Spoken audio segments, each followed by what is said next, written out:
Assalamualaikum warahmatullahi wabarakatuh. Berjumpa lagi dengan saya Yakti Ageng Lestari, calon guru penggerak Angkatan 8 dari Kabupaten Gunung Kidul. Pada kesempatan kali ini, saya akan memaparkan tugas aksi nyata modul 1.4 tentang budaya positif. Berikut adalah latar belakangnya. Sekolah adalah salah satu pembentuk karakter yang peranannya sangat penting dan utama. Tugas guru menuntun anak-anak memiliki karakter kuat yang dituangkan dalam visi, misi, tujuan, dan program sekolah. Dalam menjalankan tugasnya tersebut, guru harus memahami kodrat alam dan zaman sesuai filosofi pendidikan Ki Hajar Dewantara. Untuk mewujudkan hal tersebut, guru harus bisa membangun komunitas dan melakukan kolaborasi dengan berbagai pihak. Selain itu, guru juga memiliki peranan penting dalam merancang sebuah strategi yang efektif dan berpihak pada murid untuk menentukan arah dan tujuan pendidikan agar murid tidak salah arah. Penerapan disiplin positif merupakan unsur utama dalam pencapaian tujuan pendidikan merdeka belajar karena penerapan disiplin positif dapat mendorong tumbuhnya karakter yang lebih kuat pada murid sesuai dengan profil pelajar Pancasila. Berikut adalah tujuannya. Yang pertama, menumbuhkan sikap disiplin pada murid, membiasakan murid menerapkan budaya positif sehingga menjadi karakter positif dan memiliki budi pekerti yang unggul, membantu proses belajar yang tidak menekan murid. Di sini yang dimaksud adalah pembelajaran yang berpihak kepada murid. Tolak ukurnya adalah murid aktif dan semangat dalam belajar. Guru dan murid saling menyayangi, menghormati, dan saling peduli. Murid lebih mandiri, percaya diri, bertanggung jawab, dan disiplin. Lini masa tindakan yang akan dilakukan yaitu mengajukan gagasan atau ide kepada kepala sekolah sekaligus berdiskusi, yaitu pada minggu ketiga, menentukan jadwal untuk rapat koordinasi dengan guru dan didampingi kepala sekolah untuk sosialisasi penerapan budaya positif. Kemudian membuat dan mendesain kesepakatan kelas. Dukungan yang dibutuhkan, yang pertama dari kepala sekolah, rekan sejawat, dan stakeholder sekolah, orang tua atau wali murid, lingkungan masyarakat, dan komite sekolah.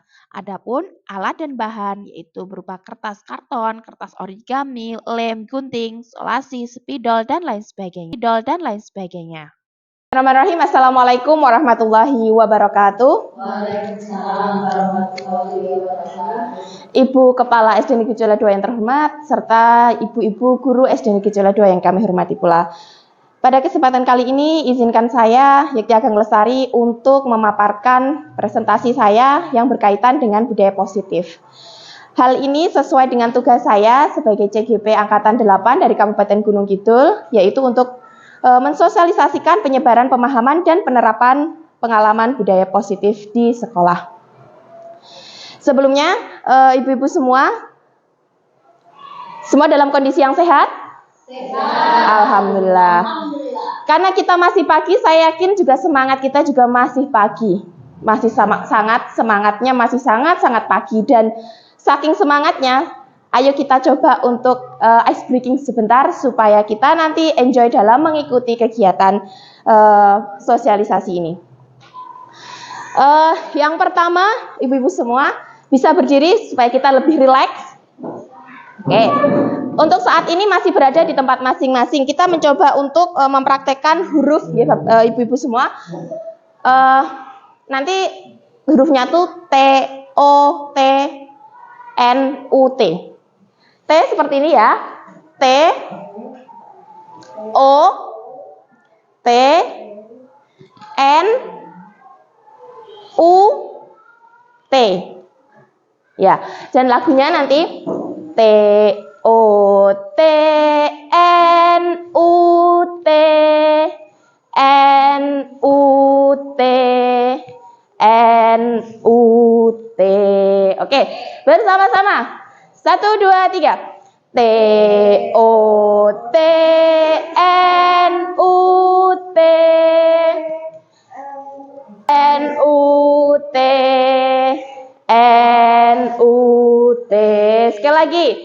T, O, T, N, U, T, N, U, T, N, U, T. Tepuk tangan. Saya masih mau meminta kita untuk ice breaking, tapi kita posisinya melingkar di sini. Mari, silakan. Oke, saya coba ada di tengah ya, Ibu. Jenengan mengitari saya. Saya meminta tangan kirinya dari masing-masing ibu-ibu semua dan yang kanan diletakkan di sebelah samping temannya. Iya, berarti Ibu, iya. Gitu ya. Oke. Rules-nya adalah kalau ibu-ibu mendengar saya mengucapkan kata harimau, nanti kalau yang kanan menghindar, yang kiri harus menangkap. Oke. Ini supaya kita balance antara iya, betul sekali. Tapi jangan langsung gini ya, semuanya dibuka lebar. Iya. Saya akan bercerita. Pada suatu hari, saya berada di tengah hutan yang sangat lebat dan sangat menakutkan. Suasananya mendung dan mencekam.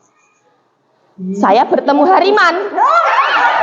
Hariman, bukan harimau. Oke, hariman dan saya melanjutkan perjalanan berburu pada saat itu.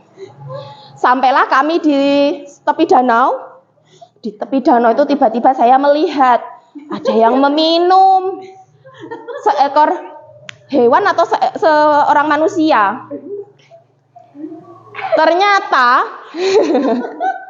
Ternyata di sana itu Harisari sedang mengambil air untuk hewan peliharaannya. Perburuan itu belum selesai, kami belum mendapatkan apa-apa. Karena hewan yang kami masuk itu belum terburu atau belum ditangkap oleh kami. Sampai akhirnya saya dan hariman ini melanjutkan perjalanan menyusuri tepi danau yang sangat banyak airnya. Ternyata dari sana saya melihat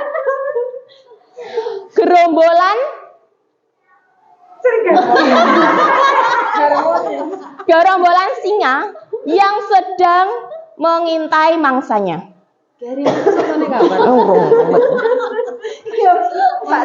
Belum ada jejak harimau di sana.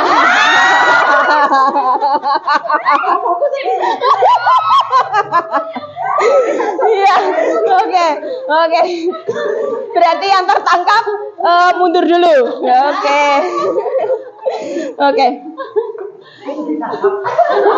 Namun harimaunya baru satu. Ya. Tidak berkomentar lagi. Oke. Harimaunya itu hanya satu. Itu masih kurang. Lalu saya beserta teman-teman termasuk si hariman tadi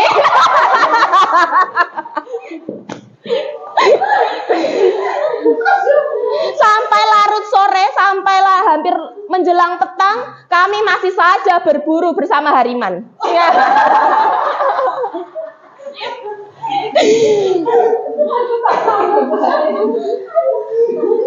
Sampailah kami dalam sebuah gua yang ternyata di sana menjadi tempat persembunyian para hewan buas.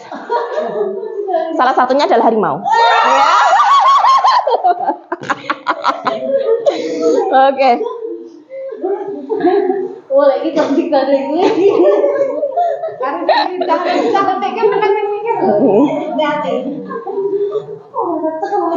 Tidak semudah itu, teman-teman, untuk mendapatkan mangsa harimau tersebut.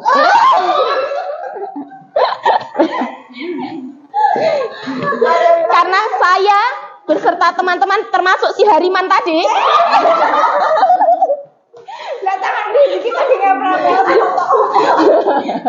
Refleksnya yang satu ya. Ayo menangkap, ini kita berburu. Nah,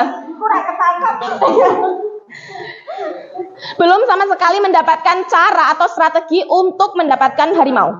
Iya. Karena teman saya, termasuk si Hariman tadi,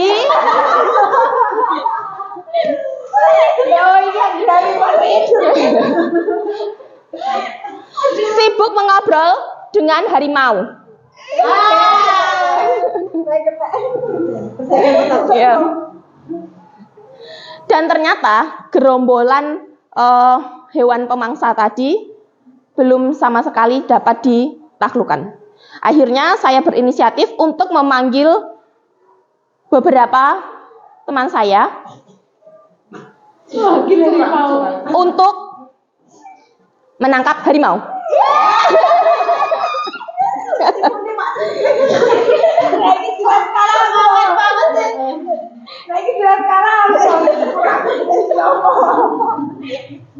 Oke. Dengan bantuan teman-teman saya tersebut, akhirnya saya, Hariman, dan teman-teman yang lain mendapatkan singa dan harimau. Iya. Oke, tepuk tangan, berarti pemenangnya adalah Bu Devita. Masih satu lagi. Saya minta kita berpasangan, tapi ini karena ada yang ganjil ya, jadi nanti menunggu temannya. Mungkin bisa berpasangan 2-2-2. Mau apa ini? 2-2-2.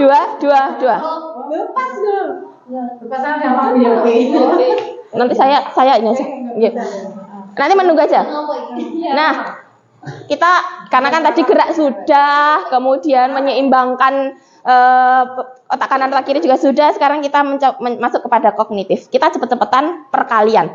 Tapi kan ini hanya 1, 2, 3, 4, 5. Kalau sweet kan biasanya hanya 1, 2, 3 kan, seperti itu. Nah, ini 1, 2, 3, 4, 5. Tapi kita jangan seperti ini. Kalau ini kan 0.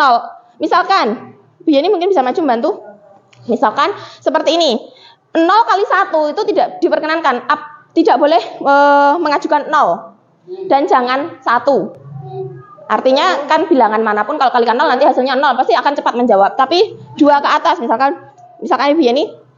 Nah, berarti kan saya 2 dan Bu Yeni 4. Nah, maka cepet-cepetan. 8. Nah, seperti itu siapa yang cepat tarik. Yang belum cepat artinya bisa ke belakang. Seperti itu nggih. 3 kali kesempatan. Jadi menang 1-1, 2-1. Misalkan Bu Aneng dan Bu Upi menang Bu Aneng. Bu Upi belum. Begini lagi, Bu Upi yang menang, berarti 1-1. Nah, yang ketiga itu yang menentukan. Bu Upi lagi, berarti Bu Upi yang menang. Yang cepat. Oke, kita mulai ya. Maksimal 5. Oke, 1, 2, 3. Ayo, masih ada 2 kesempatan, Bu.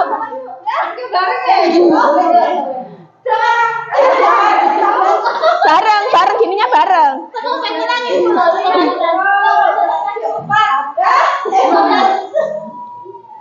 Siapa pemenangnya? Oke. Nah, yang menang dengan yang menang. Yang belum berkesempatan bisa duduk kembali. Yang menang silahkan berhadapan. Bu Yeni silahkan masuk ke dalam ini. 3 kali kesempatan ya. Kita mulai. 1, 2, 3. 15.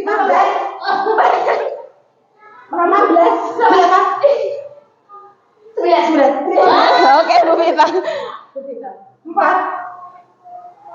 9. Lah, kamu berapa kali? 8. Terus. 10. Ya, oke. Oke, berarti finalnya adalah Bu Yeni dan Bu Vita lagi. Ayo. Oke, kita hitung bersama-sama. 1, 2, 3. Ayo. Ikut saya.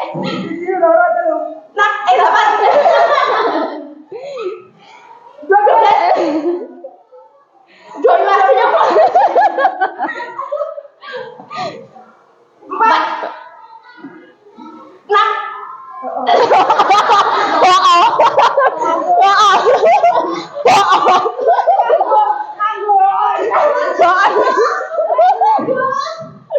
Oke. Sekali lagi yo. 12. 10. Tidak sampai. 6. 15. Oke, bisa ya. Berarti pemenangnya adalah Bu Vita. Tepuk tangan ya. Oke, semoga ice breaking yang ala kadarnya ini bisa membangkitkan semangat kita dan memotivasi kita. Oke, langsung saja di sini saya mencoba untuk memaparkan budaya positif yang ini nanti semoga bisa bermanfaat untuk ibu-ibu semua, terlebihnya untuk saya secara pribadi. Dalam budaya positif ini memiliki konsep yaitu ada 8 ibu-ibu semua. Yang pertama adalah perubahan paradigma dalam belajar, kemudian disiplin positif itu sendiri, nilai-nilai kebajikan, kebutuhan dasar manusia, motivasi perilaku manusia, posisi kontrol, keyakinan kelas, dan segitiga restitusi. Dalam sesi ini nanti kita akan mencoba mendetailkan apa maksud dari setiap komponen berikut. Yang nantinya sebenarnya kita semua akan diarahkan kepada segitiga restitusi ini. Untuk apa?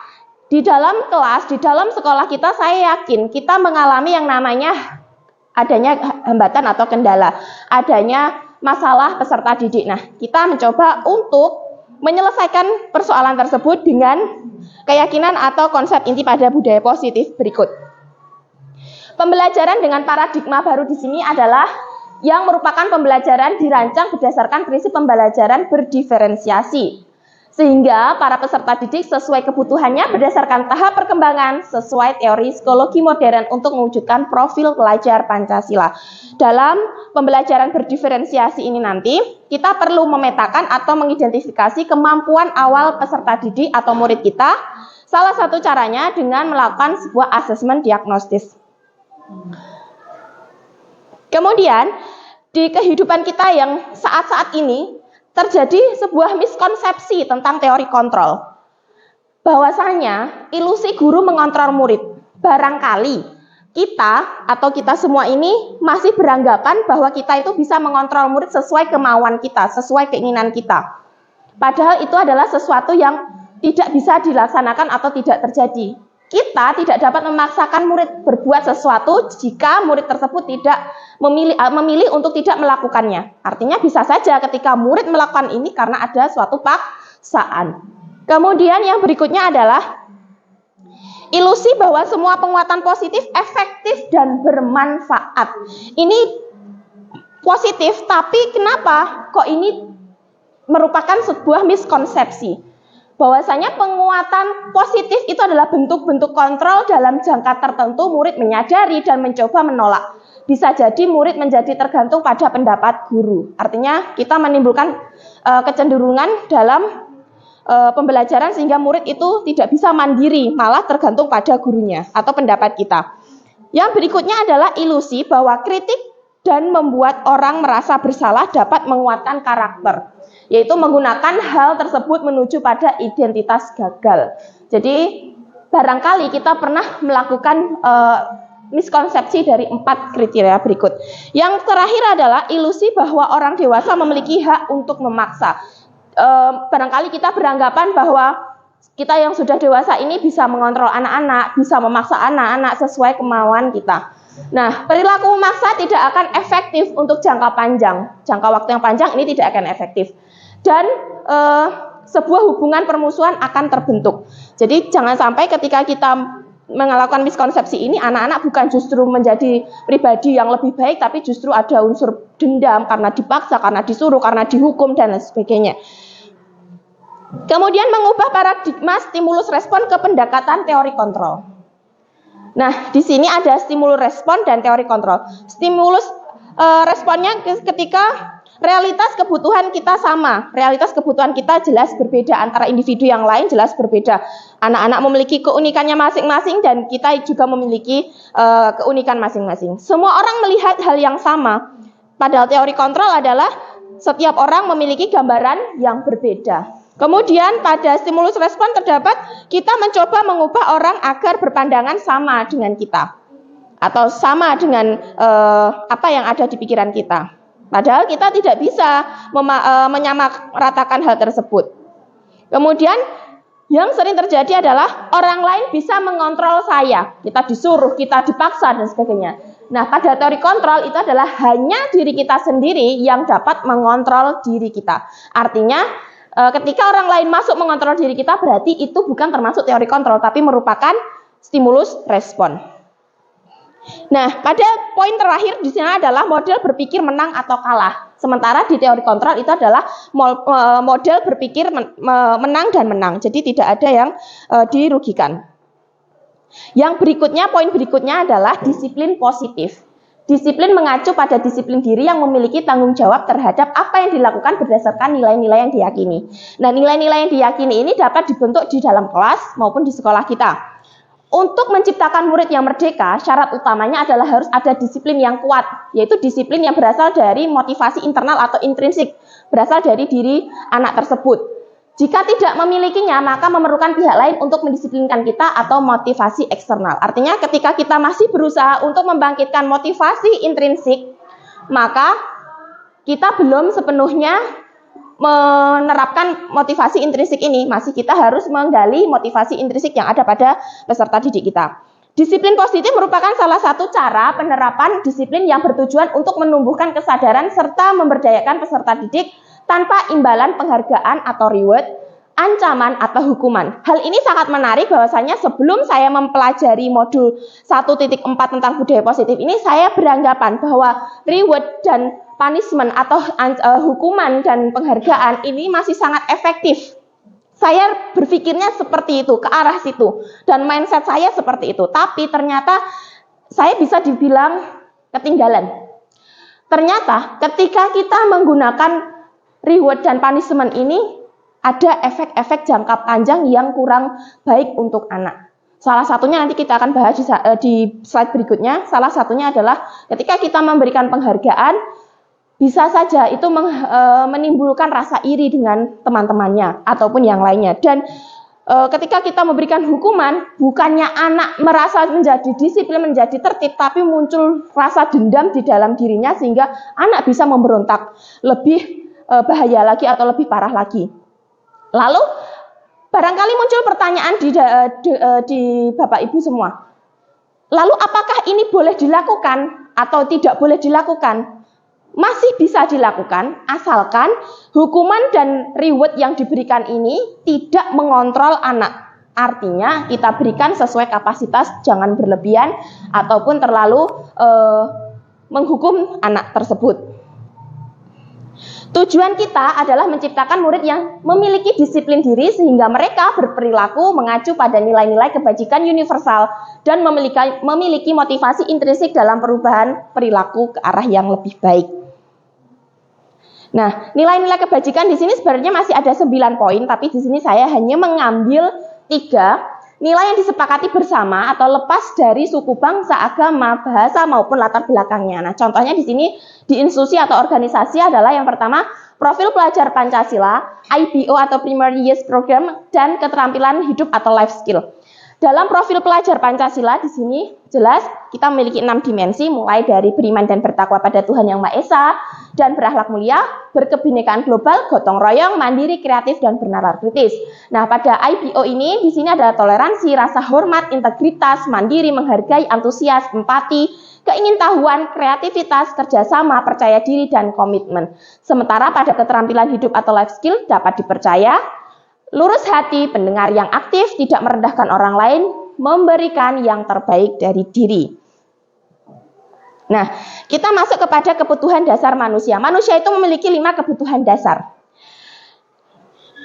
Segala sesuatu yang kita lakukan untuk mendapatkan apa yang kita inginkan, seluruh tindakan yang kita lakukan memiliki tujuan tertentu. Dari semua usaha terbaik yang kita lakukan adalah dalam rangka agar kebutuhan dasar kita terpenuhi dengan baik. Pernahkah ibu-ibu berpikir seperti ini? Nah, anak-anak kayak dodo melanggar aturan atau mungkin membuat suatu permasalahan. Pernahkah kita berpikir, oh alasannya apa ya? Kenapa ya kok seperti itu? Barangkali ketika anak-anak ini melakukan suatu permasalahan atau masalah, melakukan onar dan sebagainya, barangkali ada 5 kebutuhan dasar manusia dari anak kita ini yang tidak terpenuhi. Contoh di sini 5 kebutuhan dasar manusia itu adalah bertahan hidup atau survival. Kemudian kasih sayang dan rasa diterima atau love and belonging. Kemudian yang ketiga adalah kebebasan atau freedom, kesenangan atau fun, dan yang terakhir adalah kebebasan, kekuasaan atau power. Ada anak yang merasa kuat, jadi sehingga dia membutuhkan, saya itu butuh dihargai, saya itu butuh suatu pengakuan, maka dia ingin menampilkan atau menonjolkan penguasaan. Ada anak-anak yang kurang perhatian dari keluarga, atau dia kurang mendapatkan kebutuhan dasar sebagai mendapatkan kasih sayang dan rasa diterima. Ini juga akan menimbulkan permasalahan bagi anak tersebut. Nah, berikut adalah 5 kebutuhan dasar manusia: bertahan hidup, kasih sayang dan rasa diterima, penguasaan, kebebasan, dan kesenangan. Bertahan hidup jelas secara primer, makanan, pakaian, tempat tinggal, keamanan, kesehatan. Kemudian kasih sayang dan rasa diterima, yaitu rasa diterima baik itu di keluarga, di masyarakat, di tempat kerja, ataupun di sekolah, di kelas, dan sebagainya. Kemudian berbagi, bekerja sama, menjadi bagian dalam kelompok. Ketika ada salah satu unsur yang tidak terpenuhi, maka anak itu akan muncul suatu permasalahan, baik itu dalam diri maupun bisa dilahirkan dengan perbuatan. Harga diri dalam penguasaan, keinginan untuk dianggap memimpin, berprestasi, diakui, dan didengar. Lalu untuk kebebasan, mandiri, memiliki pilihan, mencoba hal baru, mampu mengendalikan arah dirinya. Kemudian kesenangan, bermain, humor, antusiasme, dan tertawa. Jadi ketika 5 kebutuhan dasar ini terpenuhi, anak-anak cenderung akan lebih bisa untuk kita arahkan. Tapi ketika anak ini mengalami ada salah satu unsur atau beberapa unsur dari 5 kebutuhan dasar ini tidak terpenuhi, bisa saja anak kita itu menemui masalah atau hambatan. Kita belum tentu, kita tidak mencari tahu latar belakangnya, tapi kita sudah langsung menyalahkan anak tersebut. Kemudian motivasi perilaku manusia. Nah, di sini ada 3, Ibu-ibu. Yang pertama adalah untuk menghindari ketidaknyamanan atau hukuman. Kemudian untuk mendapatkan imbalan atau penghargaan orang lain. Dan yang terakhir adalah untuk menjadi orang yang mereka inginkan dan menghargai diri sendiri dengan nilai-nilai yang mereka percaya. Ketika murid kita, anak-anak kita ini berada dalam 2 kategori di atas, yang menghindari ketidaknyamanan dan atau hukuman, kemudian untuk mendapatkan imbalan atau penghargaan dari orang lain, jadi motivasi dia itu hanya untuk 2 itu, maka motivasi tersebut masih dalam kategori atau golongan eksternal. Nah, tetapi ketika motivasi itu muncul untuk menghargai diri sendiri, untuk menjadi orang yang diinginkan oleh mereka sendiri, maka motivasi tersebut sudah dalam kategori motivasi internal atau intrinsik. Sehingga perlu sekiranya kita itu jangan sampai memberikan treatment kepada anak itu motivasinya tuh, nanti kalau kamu ini juara 1, kamu tak belikan ini ya. Nah, itu berarti anak itu masih menggunakan motivasi eksternal. Iya. Nah, motivasi internal itu atau intrinsik itu berasal dari diri sendiri. Salah satu untuk mencapainya adalah kita perlu mengidentifikasi ke-5 kebutuhan dasar tadi itu terpenuhikah atau belum. Ketika anak-anak ini misalkan saya mau berangkat lebih awal sekali karena diancam kalau tidak seperti ini nanti saya akan dihukum. Nah, berarti motivasi itu juga masih eksternal karena menghindari ketidaknyamanan atau sebuah hukuman. Oke, kita lanjutkan. Hukuman, konsekuensi, dan restitusi. Hukuman ini tidak terencana, Ibu-ibu, berangsur tiba-tiba. Murid tidak tahu apa yang akan terjadi atau tidak dilibatkan sama sekali dan bersifat satu arah berasal dari guru tersebut berupa hukuman fisik atau psikis. Nah, kalau konsekuensi itu 1 tingkat di atasnya, terencana dan mendapatkan kesepakatan. Setiap peraturannya itu dari murid dan guru. Kemudian murid tetap dibuat tidak nyaman. Jadi kalau tidak ini akan ini. Kalau misalkan tidak membawa buku ini, suruh ini. Meskipun sanksi yang diberikan itu masih sanksi-sanksi yang positif, artinya misalkan membaca atau menghafal perkalian segini-segini. Saya pun pernah pada posisi konsekuensi ini. Nah, sikap guru selalu memonitor murid. Kamu tadi sudah ini belum? Kalau belum ini, kalau itu kita memonitor, itu masuk dalam konsekuensi. Kemudian yang restitusi, proses menciptakan kondisi bagi murid untuk memperbaiki kesalahannya. Kita memberikan keleluasaan kepada murid untuk mereka mencari solusi. Proses kolaboratif, jadi ada kerjasama, ada kolaborasi antara murid dan guru untuk mencari solusi dari permasalahan yang dihadapi. Ketika hukuman ini terjadi, konsekuensi ini terjadi, restitusi ini terjadi, mana yang lebih baik? Tentu kita semua mengarahkan kepada yang restitusi. Namun tidak bisa dipungkiri, saya pun kadang masih menerapkan bagian konsekuensi. Meskipun untuk mencapai restitusi ini memerlukan waktu yang, untuk aplikasinya memerlukan waktu yang tidak sedikit. Sehingga ketika hukuman ini terjadi tidak terencana, contohnya seperti ini. Anak-anak itu misalkan datang terlambat. Mungkin kita akan tanya, kok kamu datang terlambat? Itu pun bisa dengan nada yang halus ataupun nada yang kasar. Anak sudah menjelaskan, tapi tetap kita beri konsekuensi. Yo wes, kowe kok nyapu halaman misalkan. Nah, berarti itu masih bersifat satu arah. Anak itu tidak tahu apa-apa. Tiba-tiba dapat hukuman gitu aja. Tapi kalau konsekuensi itu biasanya ada hitam di atas putih. Semisal tidak membawa buku paket ke sekolah misalkan. Nanti konsekuensinya apa? Misalkan menghafal perkalian basic 2 misalkan. Itu masuk dalam konsekuensi. Jadi misalkan anak-anak itu motivasinya berarti masih eksternal. Jadi hal seperti itu saya sendiri pun masih sering mengalami, Ibu-ibu. Nah, hukuman di sini cenderung negatif ya. Kalau konsekuensi netral, tapi kalau restitusi cenderungnya positif. Nah, contoh kalimat ini hanya salah satu dari sekian banyak kata-kata yang bisa terjadi. Misalkan di hukuman itu, awas ya kalau dilakukan lagi, nanti awas kamu. Pokoknya kita kayak mengancam gitu. Nah, ini modenya itu adalah paksaan. Tapi kalau konsekuensi, itu lakukan apa yang saya katakan. Nanti kalau tidak seperti itu, nanti tak catat di sini ya. Bukan menghukum secara fisik ya. Kemudian di situ adalah ada stimulus dan respon. Lalu untuk yang restitusi ini, apakah hal ini yang sesungguhnya ingin kamu lakukan? Misalkan anak-anak tiba-tiba nonjok kaca misalkan. Apa kok kisah jane rak nonjok kaca iki to? Mboten Bu, misalkan seperti itu. Nah, terus kenapa? Alasanmu apa? Nanti kita akan bahas itu di segitiga restitusi. Di dalam restitusi ini teori yang digunakan adalah teori kontrol. Oke, kita masuk kepada penghargaan. Penghargaan maupun hukuman adalah cara-cara mengontrol perilaku seseorang yang menghancurkan potensi untuk pembelajaran yang sesungguhnya. Saya pertama kali membaca kalimat seperti ini dan mempelajari modul ini tercengang seperti bertolak belakang dengan apa yang saya pahami, apa yang saya dapatkan di sebelum saya mengikuti kegiatan ini.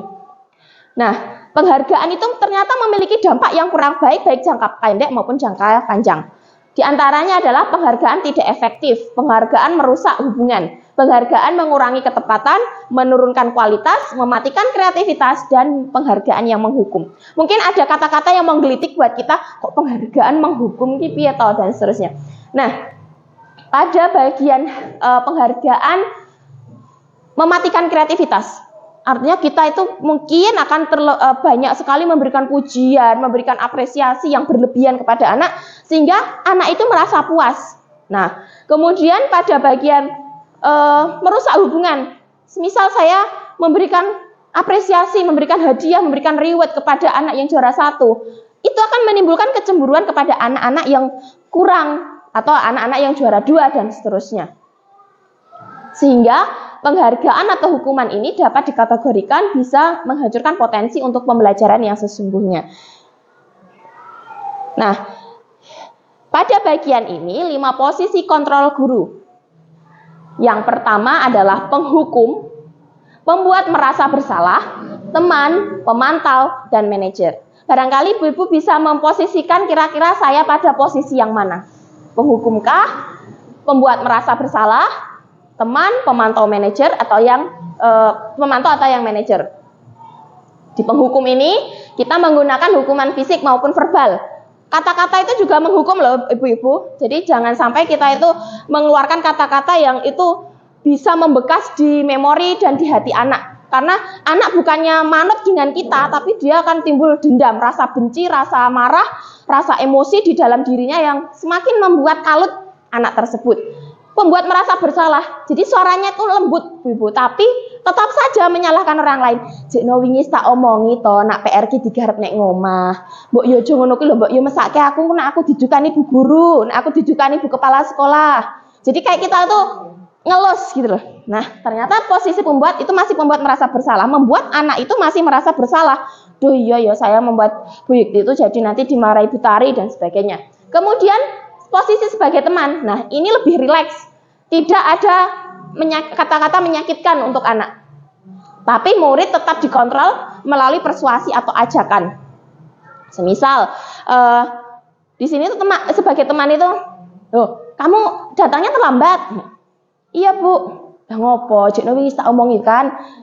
Lu Bu, jamnya saya itu mati misalkan. Atau saya bangun kesiangan misalkan. Nah, posisi teman itu masih akan membuat suasana itu lebih enjoy, lebih enak dengan senyum, dengan ya wis rapopo kono ning aja tak beleni neh ya. Nah, itu posisi sebagai teman. Jadi kayak ada negosiasi. Nah, sebagai pemantau, mengawasi berdasarkan pada peraturan dan konsekuensi yang misalkan di kelas kita sudah ada kesepakatan ataupun yang lainnya. Di sekolah kita juga sudah ada aturan. Itu juga cuma mengawasi. Oh, bocah kayak ngene. Jadi hanya bersifat memantau saja. Kemudian yang berikutnya adalah manajer. Bersama dengan murid itu melakukan diskusi untuk menyelesaikan permasalahan. Nah, dari kelima posisi ini kira-kira kita berada di posisi mana, Ibu-ibu? Pada posisi penghukum, pembuat merasa bersalah, teman, pemantau, atau manajer? Kalau saya secara pribadi saja kadang masih di semua elemen ini. Kadang jadi teman, tapi juga pernah menghukum meskipun bukan fisik ya. Nah, kemudian juga pembuat merasa bersalah. Yo ngalah kayak gremis ke bocah gitu loh kita ki.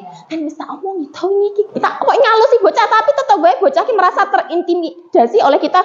Duh, aku salah meneh. Nah, seperti itu. Pemantau jadi mantau. Oh, lah kayak dasare angel kandhanane. Itu saya pun masih seperti itu. Nah, padahal dari 5 posisi kontrol ini kita itu sebenarnya diarahkan pada posisi yang terakhir yaitu sebagai manajer. Manajer artinya bukan kita yang manajer dalam arti di dunia perbisnisan ya, tapi manajer dalam arti di sini kita bisa memanage bersama anak-anak. Nah, berikut ibu-ibu contoh penerapan 5 posisi kontrol guru. Kasusnya seperti ini, siswa tidak memakai atribut lengkap saat upacara. Bagi guru yang memiliki posisinya sebagai penghukum, itu kamu tidak ikut upacara, kamu tidak lengkap atribut upacaranya, lari lapangan 2 kali putaran sekarang.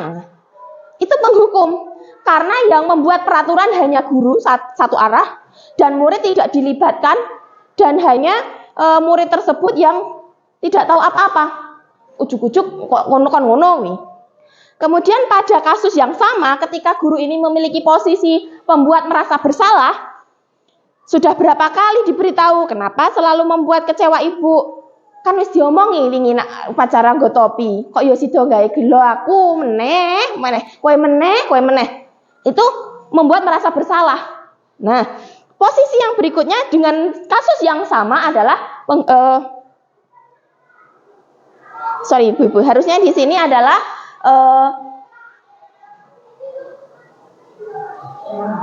teman dan pemantau ya pada bagian yang ini. Nah, pada posisi yang pertama atau yang ketiga ini, ayo dong ikuti aturan sekolah. Ya sudah tidak apa-apa, lain kali tolong jangan diulangi. Itu adalah posisi teman. Kemudian yang berikutnya adalah kamu sudah melanggar peraturan sekolah. Kamu beli atribut upacara jangan diulangi lagi. Intinya kamu sudah tahu konsekuensinya itu apa. Ya wes saiki kowe tuku atribut ke koperasi ataupun ke toko yang lainnya. Nah, kemudian yang terakhir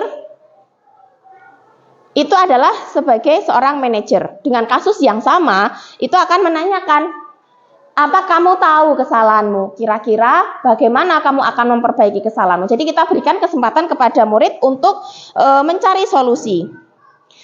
Oke, sekarang Ibu, kalau kata-kata seperti ini kira-kira posisi apa? Saya kecewa sekali dengan kamu dan seterusnya. Iya, pembuat merasa bersalah. Kamu tidak pernah benar melakukannya. Ya, penghukum ya, berarti itu penghukum secara verbal. Ayolah, lakukan demi bapak atau ibu ya, demi Bu Iti yo please yo, gitu loh. Misalkan seperti itu. Ayolah, lakukan demi bapak ibu. Sebelum teman ini ada ini ibu. Oh ini nih. Oke, pembuat merasa bersalah. Kalau ini sanksi atau konsekuensinya apa? Kamu tahu kan? Tadi apa kalau misalkan seperti itu?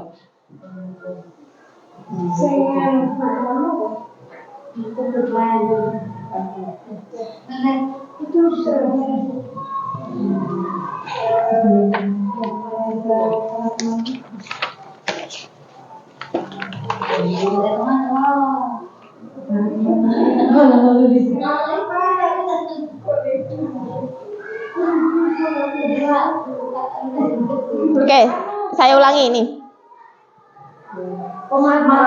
Nah, jadi kita ulangi ya dari yang ini.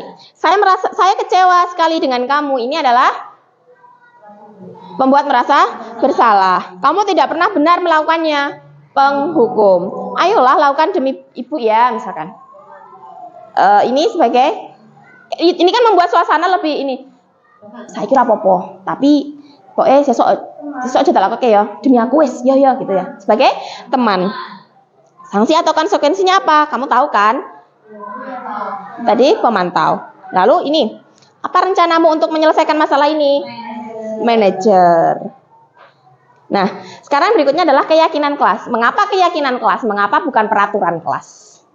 Tapi saya yakin kadang ada juga yang masih membuat sebuah peraturan dalam kelas. Kenapa keyakinan kelas? Oke, mari kita cari tahu bersama. Karena di keyakinan kelas itu berupa kuantitatif, berupa pernyataan yang universal, dibuat dalam pernyataan yang positif. Kadang kan kalau kita melihat, misalkan peraturan kelas itu kadang tidak boleh mencoret tembok misalkan. Dilarang mencontek saat ulangan, barangkali seperti itu. Atau jangan bertengkar, jangan ramai di dalam kelas. Itu kan masih mengandung unsur kalimat atau kata-kata yang negatif. Sehingga kalau di dalam keyakinan kelas itu dibuat dengan pernyataan yang positif. Sedikit saja agar mudah diingat. Jadi tidak terlalu banyak rentes gitu, tapi biar kita menyepakatinya. Kemudian sesuai dengan kondisi kelas dan sekolah sehingga mudah diterapkan. Semua warga sekolah atau warga kelas dilibatkan untuk membuat keyakinan kelas. Nah, berikut adalah contoh ketika saya membuat keyakinan kelas bersama anak-anak kelas 3. Di sini kan ada anak-anak yang karena masih anak kelas 3 itu masih sering jangan bertengkar di kelas gitu. Nah, kita arahkan supaya kalimat tersebut tidak mengandung unsur yang negatif. Mungkin adalah menjaga kerukunan kelas dan seperti itu. Kemudian dilarang datang terlambat. Nah, barangkali bisa dimasukkan kepada disiplin waktu dan seterusnya. Ini hanya salah satu contoh, barangkali saya yakin di kelas ibu semua juga sudah banyak sekali keyakinan atau kesepakatan kelas yang telah diterapkan. Yang berikutnya adalah segitiga restitusi. Nah, segitiga restitusi adalah suatu proses dialog yang dijalankan oleh guru agar dapat menghasilkan murid yang mandiri dan bertanggung jawab. Dalam segitiga restitusi ini terdapat 3 bagian, yaitu yang pertama adalah menstabilkan identitas, validasi tindakan yang salah, dan menyanyikan keyakinan. Saya coba untuk menggali 3 tahapan ini. Saya mungkin membuat sebuah stimulus seperti ini, Ibu. Ketika anak kita membuat onar, ngamuk, marah, emosi, ngamuki kancane, terus kita dari kantor, ngapa iki mau? Dan seterusnya. Ngapa iki? Lah kok jotos iki? Kok jotos iki? Terus kita panggil anak itu ke kantor. Lho, ngapa kok mau? Kira-kira anak mau menjawab kita tidak? Atau maksudnya anak-anak akan rileks menjelaskan kepada kita tidak? Ataukah dengan posisi anak amarahnya meledak-ledak, terus kita langsung intimidasi, kita cecer dengan pertanyaan semau kita, bukan semau kita, maksudnya ya mungkin bisa dengan halus. Tapi apakah anak-anak itu bisa lebih enjoy menjelaskannya, terbuka dengan kita? Saya sanksinya seperti ini.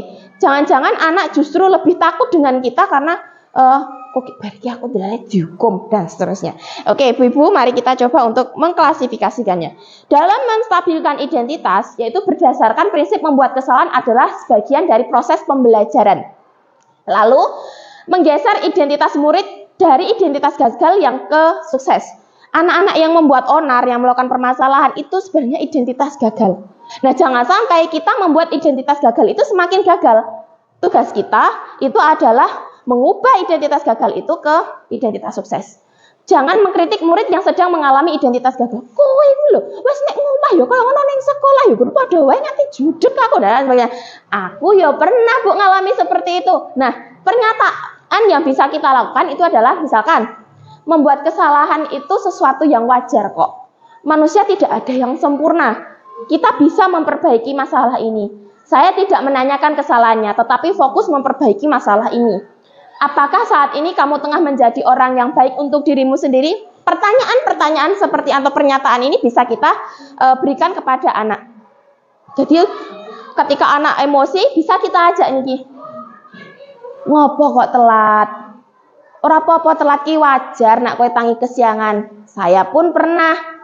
Itu manusiawi. Nah, itu menstabilkan identitas anak yang gagal tersebut. Kemudian dalam tahap yang berikutnya adalah validasi tindakan yang salah, yaitu berdasarkan prinsip setiap perilaku berupaya memenuhi kebutuhan tertentu. Guru akan bergeser dari pemikiran stimulus respon ke hal yang proaktif.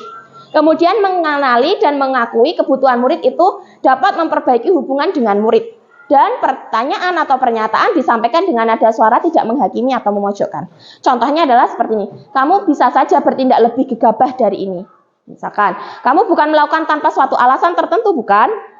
Kamu melakukannya karena mempertahankan sesuatu yang penting atau sangat prinsip buat kamu. Mungkin kamu bisa mempelajari suatu perilaku baru yang lebih efektif. Bersediakah kamu mempelajarinya? Itu adalah kita memvalidasi tindakan yang salah tersebut. Ketika anak sudah mengakui kesalahannya, baru kita validasi tindakan yang salah itu apa. Tahap berikutnya yang terakhir adalah menanyakan keyakinan. Dalam menanyakan keyakinan ini, muncullah motivasinya itu secara intrinsik. Saat perilaku tervalidasi dan identitas sukses telah stabil, maka murid telah siap mengaitkan keyakinannya dengan tindakan yang salah. Jadi kalau sudah tenang, itu akan lebih mengaitkannya itu lebih mudah. Pertanyaannya bisa seperti ini, Ibu-ibu. Sebagai warga kelas, apa yang kita yakini? Kita kan sudah punya keyakinan kelas. Nah, seperti itu misalkan. Nilai-nilai apa yang telah kita sepakati? Misalkan disiplin, bertanggung jawab. Nah, seperti apa gambaran sebuah kelas ideal buat kamu? Kamu ingin menjadi orang seperti apa? Pertanyaan-pertanyaan seperti itu bisa kita berikan kepada anak. Berikut adalah salah satu contoh ketika saya mencoba menerapkan stimulus respon ini kepada anak kelas 6.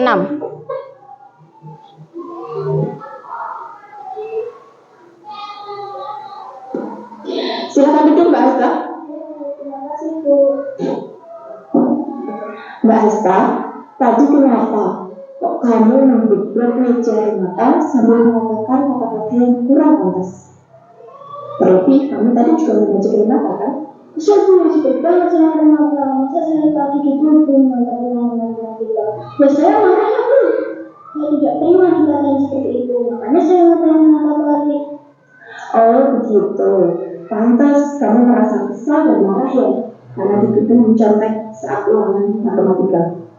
Ibu pun juga akan merasa marah kalau saya dituduh mencontek, padahal saya tidak mencontek. Kemudian saat itu kamu menanyakan apa Mbak Asta? Biasanya kalau saya ngatain Renata balik kan Bu, saya ngasih dia rasanya di buku sembarangan. Campur emosinya saya sekalian buat mejanya Bu. Kamu melakukan hal ini karena suatu alasan kan? Ya Bu, saya sedang saja di buku mencontek. Saya menunjukkan diri saya Bu. Wajar bahasa kamu mempertahankan alhamdulillah diri kamu karena itu sesuatu yang penting buat kamu.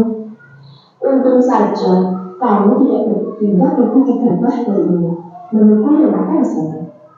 Ini sih Bu, itu saya masih mengenal saya. Iya Mbak Asta, dan kamu memilih untuk tidak berbuat hal-hal yang lebih dari ini. Kamu memilih untuk bersabar. Kamu memilih untuk tidak berbuat lebih parah lagi kan?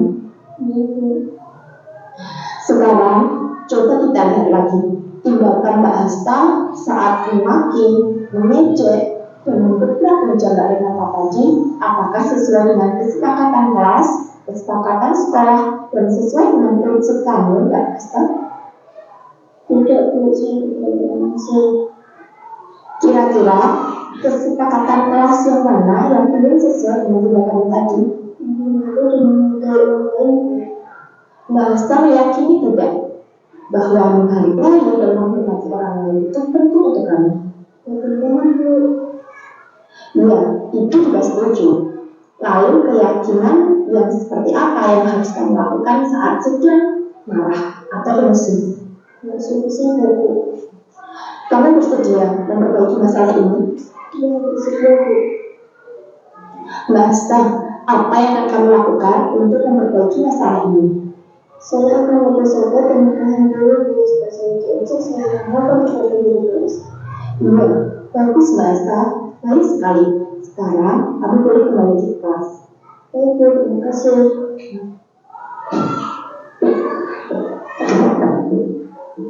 Perkenalkan, nama saya Mahesta, siswa kelas 6. Saya diskusi dengan Ibu Guru untuk menyelesaikan masalah dengan baik.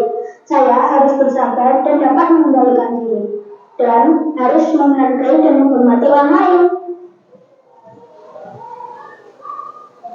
Untuk kasus yang berikutnya, di sini ada penerapan dalam segitiga restitusi.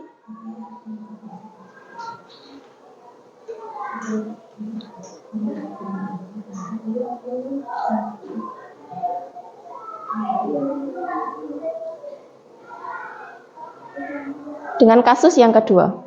Selamat siang.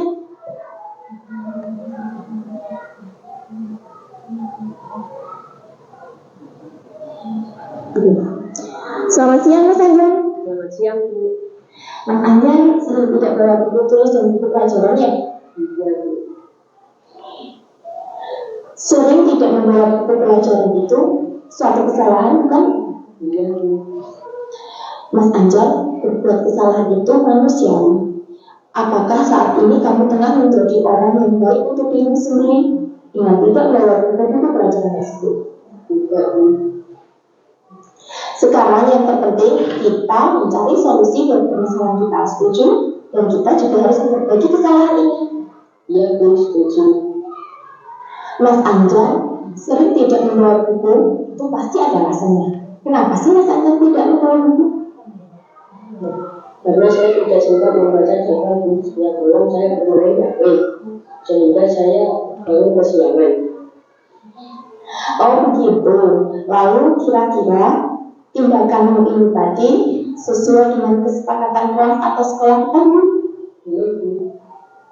Kalau dulu, kira-kira kesepakatan mana yang telah kamu langgar? Disiplin, Bu. Menurut kamu, disiplin itu penting tidak buat kamu Mas Anjar? Sangat penting, Bu, karena saya dapat melihat jadwal dan membawa buku. Betul, disiplin itu sangat penting menjadikan kita lebih bertanggung jawab terhadap tugas dan kewajiban kita. Iya, Bu, saya menyesal. Maafkan saya, Bu. Baik nak, sikap yang baik telah kamu tunjukkan dengan meminta maaf. Sekarang apa yang akan kamu lakukan untuk bisa membawa buku-buku pelajaran? Saya akan tidur lebih awal, mengurangi HP dan akan memasang alarm agar bangun pagi dan bisa belajar, Bu. Bagus Mas Anjar, kamu telah menemukan cara dan solusinya. Sekarang kamu boleh kembali ke kelas. Baik, Bu, terima kasih. Sama-sama.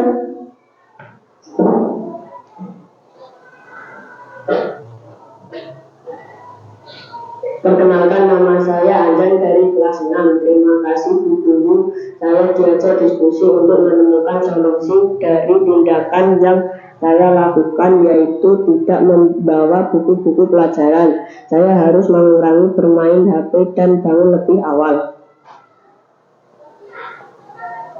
Ya, itu tadi adalah dua dari beberapa contoh yang saya buat untuk menerapkan segitiga restitusi. Oke, sebelum saya akhiri, berikut adalah kesimpulan dari kegiatan kita hari ini.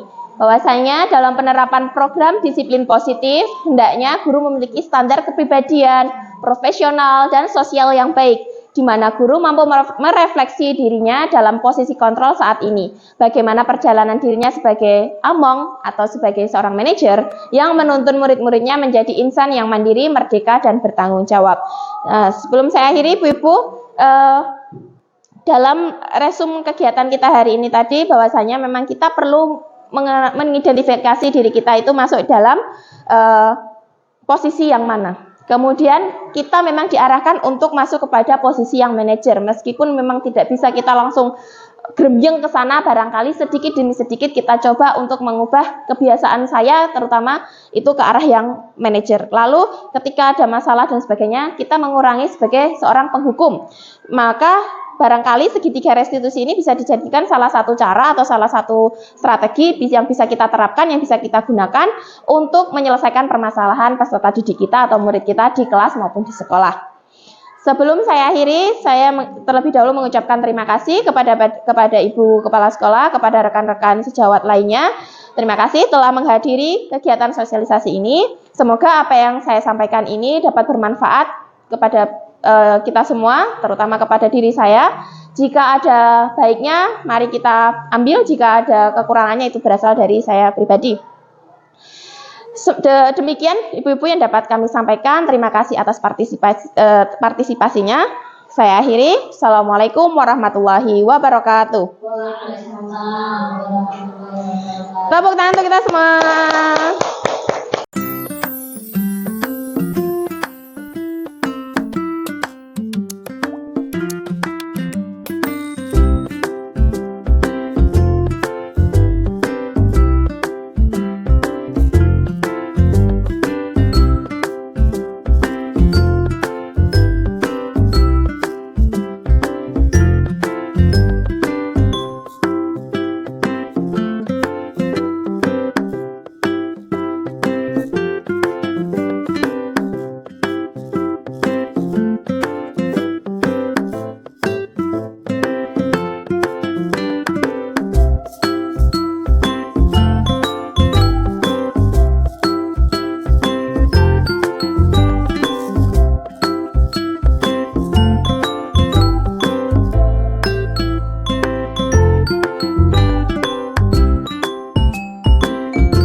Terima kasih telah menyaksikan video ini. Semoga video ini bermanfaat. Sampai jumpa di video berikutnya.